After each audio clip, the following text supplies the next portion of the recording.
guys যেহেতু মই ইলেক্ট্ৰিকেলৰ মানুহ কিন্তু সদায় একেটা কামকে কিমান কৰি থাকিম বুলি ভাবি কামৰ কোনো সৰু ডাঙৰ নাই কামৰ কোনো লাজ নাই বুলি ভাবি এটা আজি নতুন এক্সপিৰিয়েঞ্চ ল'ব ওলাই আহিলোঁ গাইজ অকল মই নহয় বাৰু গাইজ আমি লগৰ কেইটাই এটা প্লেন বনালোঁ মানে আমাৰ লগৰ এটাই যিহেতু পকা মিস্ত্ৰীৰ কাম কৰে তো তাৰ লগত আমিও চাট দিওঁ বুলি এটা নতুন এক্সপিৰিয়েঞ্চ বা নতুন এটা ফিল লওঁ বুলি আগতেও কৰি পাইছোঁ বাৰু কিন্তু সকলোৰে মানে নিজৰ নিজৰ বেলেগ বেলেগ কাম আছে কিন্তু সেই কাম বাদ দি আমি এটা নতুন এক্সপিৰিয়েঞ্চ পুৰা কাম এটা কৰিম বুলি ধুনীয়াকৈ ওলাই আহিলোঁ ঘৰৰ পৰা প্ৰায় 8-9 কিলোমিটাৰমান দূৰত আহিছোঁ গাইজ কামটো কৰিব আমি হেলমেট নিপিন্ধাৰ কাৰণে গাইজ আপোনালোকে একো নক'ব কাৰণ হেলমেট আমি লগত আনিছোঁ জাষ্ট ভিডিঅ' বনোৱাৰ টাইমত আমি খুলি লৈছোঁ মানে অলপ টাইমৰ কাৰণে ফাইনেলি আমি আমাৰ কামৰ জেগা আহি পাইছোঁ আৰু এইটোৱে হৈছে আমাৰ সেইটো কাম যিটো আমি ক'লোঁ নতুন এটা এক্সপিৰিয়েঞ্চ ল'ম বুলি আমাৰ ইফালে এটা টেংকি বনাই থকা হৈছে গাইজ লেট্ৰিনৰ এইটো এটা টেংকি হয় ডাঙৰ তাৰ ওপৰত এখন চাট দিব লাগিব অলপমানৰ কাম আছে বেছি কাম নাই এটা ঢালাই হ'ব ইয়াৰ ওপৰত ইফালে আমি মছলা প্ৰায় ৰেডি কৰি আছোঁ ইফালে মছলা চবৰে বেলেগ বেলেগ কোনোবাই গাড়ী চলায় কোনোবাই টিচাৰ কৰে কোনোবাই ইলেক্ট্ৰিকেলৰ কাম কৰে বা কোনোবাই বেলেগত থাকে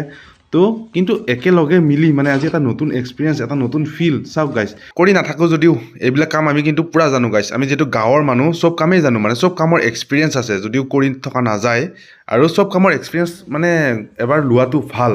অকল মানে নিজৰ যিটো কাম সেইটোতে নহয় মানে চব ধান কটাৰ পৰা পথাৰত হাল বোৱাৰ পৰা খেতি কৰা যিকোনো ধৰ চববিলাক এক্সপিৰিয়েঞ্চ লোৱাটো আৰু চববিলাক এক্সপিৰিয়েঞ্চ মই লৈ থৈছোঁ বুলিয়ে ক'ব পাৰি বাৰু গাঁৱৰ মানুহ যিহেতু গাইজ আমি হ'লোঁ standard labour standard helper guys standard labour আমাৰ বালি চিমেণ্টখিনি মিলোৱা হৈ গ'ল এতিয়া ইয়াৰ ওপৰত দিব লাগিব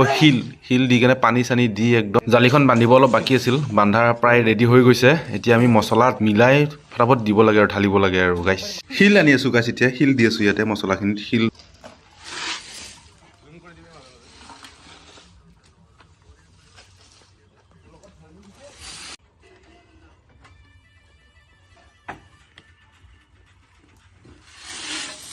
জালিখন প্ৰায় ৰেডিয়ে হৈছে আৰু আমাৰ ইফালে মছলাও ৰেডি হৈ গৈছে জালিখন অলপমান বান্ধিব বাকী আছিল মানে তো চববিলাক ৰেডি আৰু এতিয়া মছলা দিব লাগে গাইজ পানী দিয়াৰ টেকনিক গাইজ মছলা পূৰা ৰেডি হৈ গৈছে এতিয়া ফটাফট ঢালিব লাগে আৰু কাম খতম কৰি যাব লাগে ঘৰত গাইজ আৰু নামছি পানীত 1 প্লেট মছলা খতম গাইজ এতিয়া টি টাইম চাহ খাব লাগে এটা লেবাৰ আছে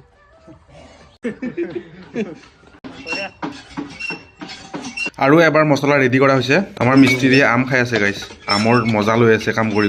ইয়াৰে গাঁৱৰ লগৰ এজনে মিঠাই আৰু পেটিছ আনি দিছে তো খাই আছোঁ তাকে খাই উঠি আকৌ কামত লাগি গৈছোঁ ফটাফট শেষ কৰিব লাগে গাইজ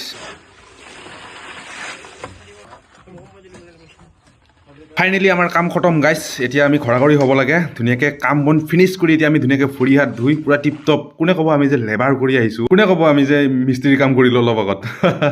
তো bye bye guys bye bye